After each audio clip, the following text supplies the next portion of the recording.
Praise the lord.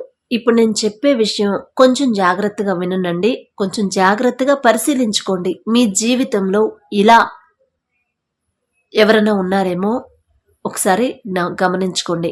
అంటే మీ జీవితంలో మిమ్మల్ని దేవుడి నుంచి దూరం చేసే దలీలాలు ఎవరెవరు ఉన్నారు, ఏ రూపంలో ఉన్నారో ఒక్కసారి గమనించుకోండి. ఇప్పుడు మనం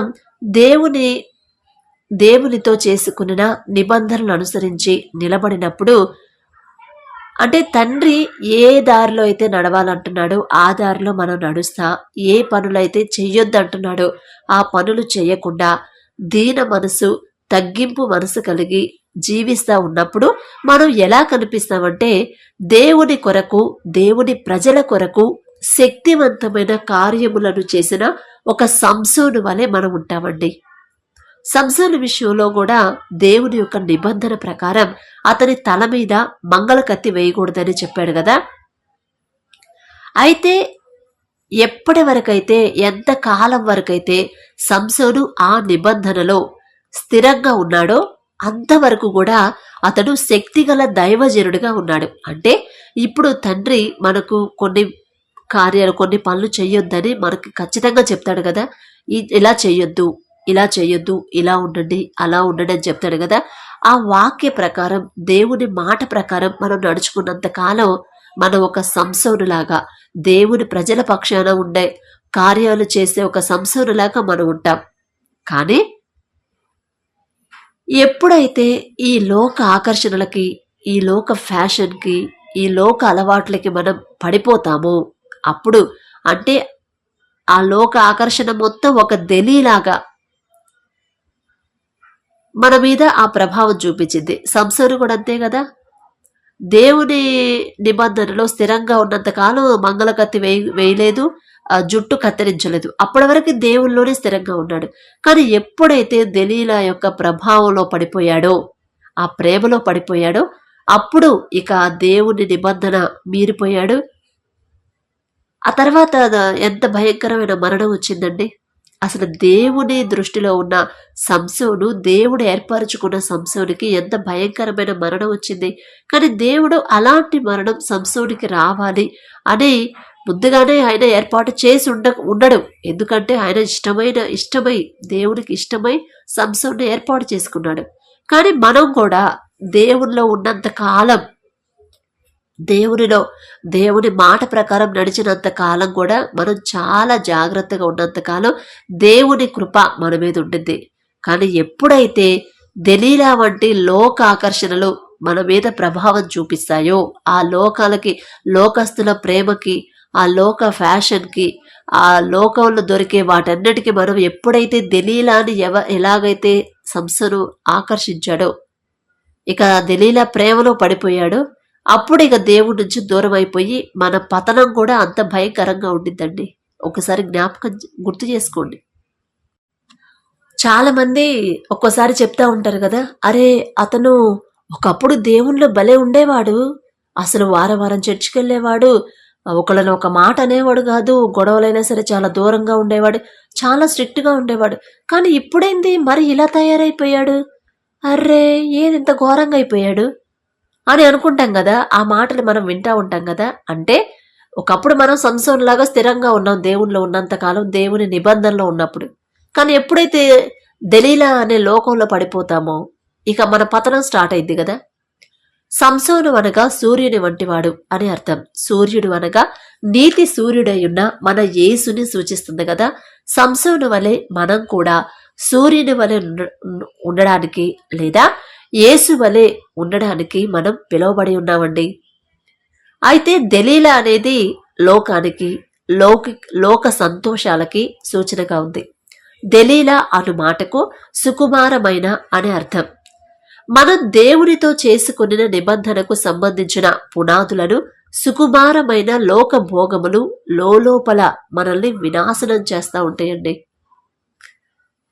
దేవునితో ఫస్ట్ మనం అనుకుంటాం, అమ్మో నేను అసలు లోకస్తులాగా నేను ఉండకూడదు, లోకంలో వాళ్ళు వేరే దారిలో నడుస్తున్నారు, అమ్మో నా కళ్ళ ముందే నడుస్తున్నారు, ఎంత భయంకరమైన దారిది, నేను మాత్రం ఆ దారిలో నడవకూడదమ్మో, నా తండ్రి దేవుని బాటలోనే నేను నడవాలి, నేను స్థిరంగా ఉండాలి దేవుని నిబంధనలు అనుకుంటాం. అప్పటి వరకు మనం ఉదయించే సూర్యుడిలాగా సంసోనులాగా ఉంటాం. కానీ ఎప్పుడైతే ఇక లోక ఆకర్షణలో పడడం మనకు అలవాటైద్దో, ఎప్పుడైతే దేనికొక దానికి, ఎందుకంటే మనం మనుషులం కదండి, బలహీనులం కదా, ఏదో ఒకటి ఆకర్షణ మనం లాగుతూ ఉంటుంది. దెలీలా లాగినట్టు. దెలీలా ఎలాగైతే సంసోను ఆకర్షించిందో అలాగే లోకంలో అది సెల్ ఫోన్ కావచ్చు, లేదా ఒక అమ్మాయి కావచ్చు, లేదా మీ స్నేహితులు కావచ్చు, సినిమాలు కావచ్చు, ఇక వేరే వేరే ఏదైనా సరే అవి లాగుతూ ఉంటాయి లోకంలోకి. ఆ దెలీలా మనల్ని పట్టుకొని లాగినప్పుడు మీరు గనక ఆ ప్రేమలో పడిపోయారంటే ఇక మన నాశనం ఎలా ఉండిద్దో మనం ఊహించుకుంటేనే చాలా కష్టం కదా. అటువంటి వారి యొక్క ముగింపు సంసోను యొక్క ముగింపు లాగా చాలా పరితాపకరమైన ముగింపుగా ఉండింది. కాబట్టి అసలు సంసోను ఎంత బలవంతుడంటే సింహాన్ని చీల్చాడు. 30 మందిని 1000 మందిని గాడిద ఎముక దవడతో చంపాడు. 1000 మందిని చంపడం అంటే మాటలా? ఒక మనిషి అంటే అంత గొప్ప శక్తి, దేవుని శక్తి ఆయన మీద ఉంది కదా. ఎప్పుడైతే ఇక దెలీలా ప్రేమలో పడిపోయాడో, దెలీలా ఆకర్షించగానే ఆకర్షణకి లోనైపోయాడు. ఇక ఎంత భయంకరమైన చావు, కళ్ళు పీకేసి, అంత బలవంతమైన సంసోను లాస్ట్కి మరణం ఎంత భయంకరంగా ఉందండి. మనకు తెలుసు కదా, బైబిల్లో చదువుకున్నాం కదా. కళ్ళు పీకేసి 1000 మందిని ఒక్క దవడ ఎముకతో చంపిన సంసోనుకి కళ్ళు పీకేసి ఆ గాజా ప్రదేశాలు ఊరేగించి, ఇదిగో 1000 మందిని చంపిన సంసోను, ఇదిగో ఇతనే, ఇదిగో చూసారా ఇతనే. ఆ గాజా ప్రాంతంలో అంటే ఆయన్ని ఎగతాళి చేస్తా అంటే సంసోను గారి గురించి మనం మాట్లాడే అర్హత మనకు లేదులండి. ఎందుకంటే దేవుడు ఏర్పరచుకున్న ఆయన కదా, దేవుని చేత అభిషేకించబడిన సంసోను, ఆయన గురించి మాట్లాడే అర్హత మనకు లేదు. కానీ బైబిల్లో ఉందని ఒక మాట, మనం కూడా అలా ఉన్నామేమో అని చెప్పుకోవడానికే కానీ, ఎగ్జాంపుల్ తీసుకుంటామే కానీ ఆయన గురించి మాట్లాడే అర్హత మనకు లేదు. కాబట్టి ఆ వీధుల్లో, గాజా వీధుల్లో ఊరేగించి కళ్ళు పీకేసి, అసలు ఎంత భయంకరమైన చావు, తిరగలే విసిరాడంటే ఎంత ఎంత దిగజారిపోయిన తనమండి. మనం కూడా అంతేనండి. దేవునిలో ఉన్నంత కాలం మనం ఒక హై రేంజ్లో ఉంటాం. ఎప్పుడైతే దేవుని నుంచి, దేవుని కాపుదల నుంచి బయటకు వస్తామో ఇక అప్పుడు మన పతనం స్టార్ట్ అయింది. లోక ఆకర్షణలు, ఈ లోక స్నేహాలు అన్నీ మనకి బాగున్నట్టే అనిపిస్తాయి, కానీ కాదు. అది కొంతకాలం వరకే బాగుంటాయి. తర్వాత ఉండంగా ఇక మనం ఒంటరి అయిపోతాము. కళ్ళు పనిచేయం. ఇక మన బ్రతికేంటో మనకే అర్థం కాదు. అరే నేను ఎలా ఉండాలి, ఒకప్పుడు దేవుణ్ణిలో ఉన్నప్పుడు ఎంత బాగున్నాను, ప్రతి వారం చర్చికెళ్ళి అసలు అందరితో గౌరవంగా ఉన్నాను కదా, కానీ ఇప్పుడు అందరూ ద్వేషిస్తున్నారు, ఎగతాళైపోయాను, వాళ్ళందరి దృష్టిలో నేను ఎందుకు ఎగతాళైపోయాను అని అప్పుడు మనకి తెలిసిద్దండి.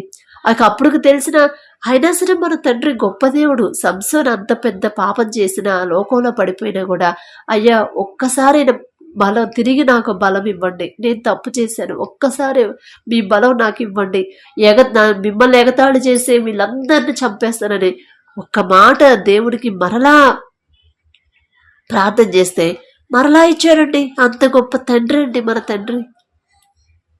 అయితే మీరు పాపం చేయండి, మరలా దేవుడిని కన్నీళ్లతో అడగండి, దేవుడు మళ్ళీ క్షమిస్తాడని చెప్పట్లేదండి.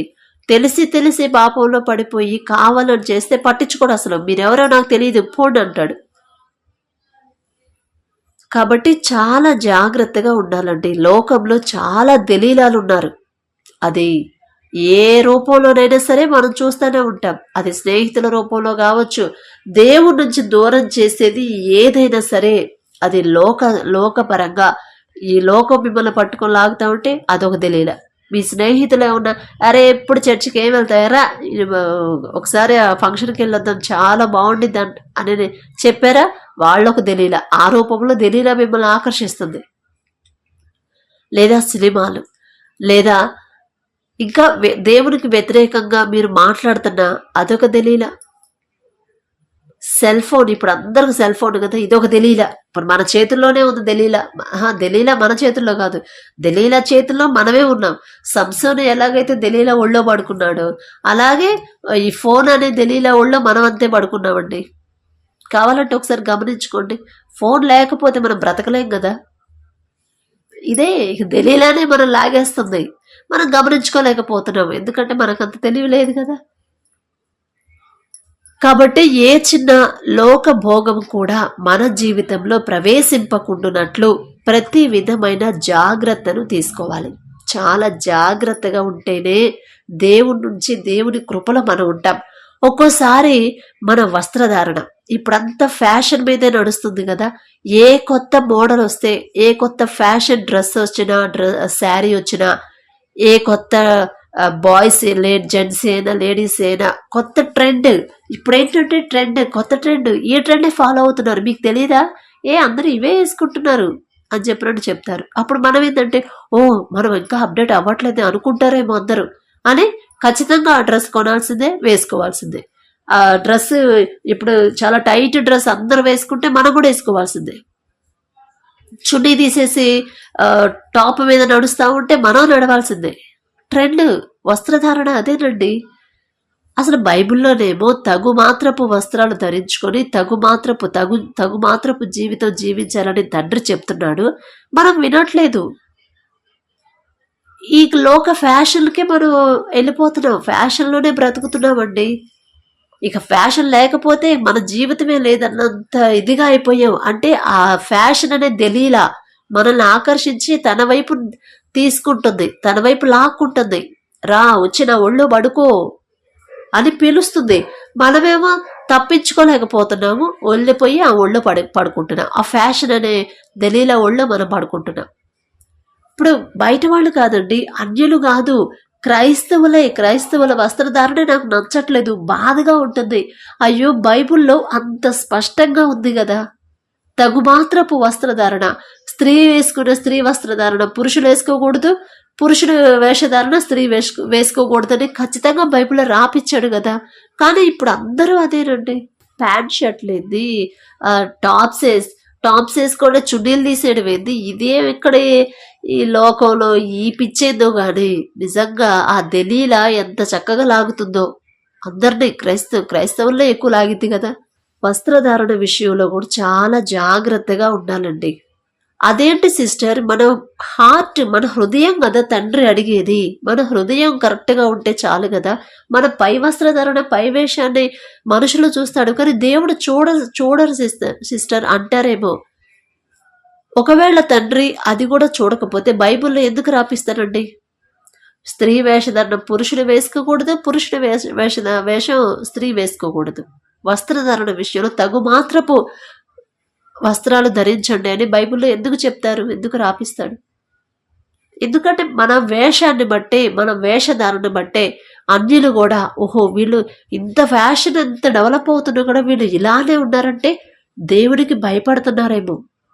ప్రతి వారం చర్చికి వెళ్తున్నారు, దేవుడికి భయపడుతున్నారు కాబట్టి వీళ్ళు ఇలా నడుచుకుంటున్నారు అంటే అంత గొప్ప దేవుడై ఉంటాడు వాళ్ళు నమ్మే దేవుడు అనుకుంటారు కదండి.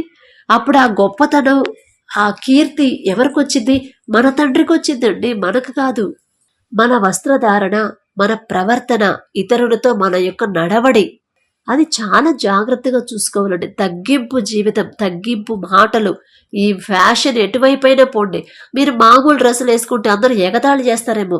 ఇంకా అప్డేట్ అవ్వవా? అక్కడే ఉంటావా? ఇక అవే బట్టలు వేసుకుంటా ఉంటావా? అందరూ ఫ్యాషన్గా సగం వేసుకుంటున్నారు, నువ్వు ఇంకా అక్కడే ఉంటావా నిండుగా కప్పుకొని అంటారు దలీలాలు. చాలా దలీలాలు ఉంటారు మన చుట్టూ. కానీ నాకొద్దమ్మా దలీలా, నేను అంత బలహీనరాలు కాదు, నీ ఒళ్ళో వచ్చి పడే అంత బలహీనత నాకు లేదు. ఎందుకంటే తండ్రి ఉన్నాడు, నన్ను తండ్రి చూస్తాడు. మీరు చూడకపోయినా పర్వాలేదు, నా దేవుని దృష్టి నా మీద ఉండిద్ది. అప్పుడు ఆయన దృష్టి నా మీద ఉన్నప్పుడు నేను ఎలా ఉండాలి? నా మాట తీరు ఎలా ఉండాలి? నా నడవడ ఎలా ఉండాలి? మీతో పాటు, లోకంతో పాటు నేను నడుస్తూ ఉంటే నా తండ్రి ఎంత బాధపడతాడు? నాకేదైనా అవసరమైతే నా అవసరాలు తీర్చేది నా తండ్రి. నాకేదైనా కష్టం వచ్చినప్పుడు ఆ కష్టంలో తోడుగా ఉండేది నా తండ్రి. నా తండ్రి నన్ను చూస్తూ ఉంటాడు. లోకంలో పడిపోతుందా, ఆ దలీలాకి ఆకర్షింపబడుతుందా అని తండ్రి చూస్తూ ఉంటాడు. ఇప్పుడు నీ మాటలు విని నేను నీ దారిలోకి వచ్చి నీ ఫ్యాషన్లో నేను ఉన్నాను అనుకో, నా తండ్రి మనసుకి ఎంత కష్టం వేసింది, ఎంత బాధపడతాడు. అది మాత్రం నాకు వద్దమ్మా. నా వల్ల నా తండ్రి బాధపడకూడదు, నా వల్ల నా తండ్రి మనసు నొచ్చుకోకూడదు. ఎందుకంటే తర్వాత నాకు ఏదైనా ప్రాబ్లం వస్తే ఇక నా తండ్రి నా దగ్గరికి రాడు, దూరం అయిపోతాడు, ఇక నన్ను వదిలేస్తాడు. ఇక అంతకన్నా భయంకరమైన ఆ శాపం నాకొద్దు. నా తండ్రి నా చెయ్యి వదిలిపెడితే ఇక అంతకన్నా శాపం ఇక ఇంకోటి ఉండదు, నాకు అవసరం లేదు అని మీ మనసుకు మీరే చెప్పుకోండి. మీ మనసుకు, మన మనసే కదా, అందరు ఆ ఫ్యాషన్లో వెళ్తున్నారు, మనం ఎందుకని వెళ్ళకూడదు? అవతల లిప్స్టిక్లు వేసుకుంటే మనం వేసుకోవాలి, ఐబ్రోస్ చేయించుకుంటే మనం చేయించుకోవాలి. అసలు ఎందుకండి, దేనికి? తగు మాత్రపు వస్త్రధారణ, తగు మాత్రపు జీవితం మనం జీవిస్తే చాలు. దేవుని దృష్టిలో మనం ఉంటే దేవుని దృష్టి తప్పకుండా మన మీద ఉండింది. ఎందుకంటే మనం క్రైస్తవులు, ప్రతి వారం చర్చికి వెళ్తున్నామంటే దేవుని దృష్టి మన మీద ఉందనే అర్థం. కాబట్టి మన పై వస్త్రధారణ చూస్తాడు, మన మనసు చూస్తాడు. మన మనసులో ఏ కల్మషం లేకుండా లేదు అని ఎలా అనుకుంటాం? నా మనసు చాలా మంచిది సిస్టర్, నేను ఎంత పైకి ఎంత బాగా కనపడినా, ఎంత కఠినంగా ఉన్నా కూడా మనసు చాలా సున్నితం నాది అనుకుంటాం. కానీ కాదండి, నువ్వు ఎప్పుడైతే ఆ ఫ్యాషన్ మీరు ఫాలో అవుతున్నారో అప్పుడే నీ హృదయం కూడా చాలా బలహీనమైపోయిందని అర్థం. ఇక దేవుడికి మీరు ప్రిఫరెన్స్ ఇవ్వట్లేదనే అర్థం. మన మాట తీరు కానీ, మన ప్రవర్తన కానీ, మన వస్త్రధారణ కానీ, మనం చూసే చూపుల్లో కానీ, ప్రతి నడిచే నడక కానీ, ప్రతిదీ కూడా దేవుణ్ణి స్తుతించేలా, ఎదుటి వాళ్ళు దేవుణ్ణి ఘనపరిచేలా ఉండాలండి. అలా ఉంటే చాలు, ఇక తండ్రి మనకు తోడుగా ఉన్నట్టే. ఆ దెలీలాలు, ఎంతమంది దెలీలాలు వచ్చినా మనం తరిమేస్తామంతే, మన తండ్రే చూసుకుంటాడు ఇక వాళ్ళ సంగతి. కాబట్టి ఈ మాటలు వింటున్న మీరు ఇప్పుడే ఒక్కసారి మీరు ఆలోచించుకోండి. నా జీవితంలో, నా వ్యక్తిగత జీవితంలో దేవుల్లో నేను ఉండాలని తండ్రి కోరుకుంటున్నాడు. నా శ్రమల్లో నా తండ్రి నాకు తోడుగా ఉన్నాడు, ఇంకా ఉంటానని నా తండ్రి నాతో చెప్పాడు. కానీ నన్ను ఈ లోకంలోకి లాగే దెలీలాలు, నన్ను అభ్యంతరపరిచే దెలీలాలు ఎవరన్నా ఉన్నారా? ఏదైనా ఉందా? ఈ ఫోనా, లేకపోతే ఆ ఫ్యాషన్ నేను ఫాలో అవుతున్నానా? వాళ్ళు ఆ టైట్ ప్యాంట్ వేసుకుంటే నేను వేసుకుంటున్నానా? వాళ్ళు అట్లా నడిస్తే, అలాంటి డ్రెస్ వేస్తే నేను కూడా వేసుకుంటున్నానా? అమ్మో, అది తప్పు కదా, అది దెలీలా కదా నన్ను ఆకర్షిస్తుంది, దేవుడి నుంచి దూరం చేస్తుంది కదా అని ఒక్కసారి ఆలోచించుకొని అది మన దగ్గరికి రాకుండా జాగ్రత్త పడండి. అప్పుడు దేవుని కృప ఎప్పుడు మనకు తోడుగా ఉండింది. అలాంటి మీలో ఎవరైనా ఉంటే గమనించుకోవాలని మనస్ఫూర్తిగా కోరుకుంటున్నాను. Praise the lord.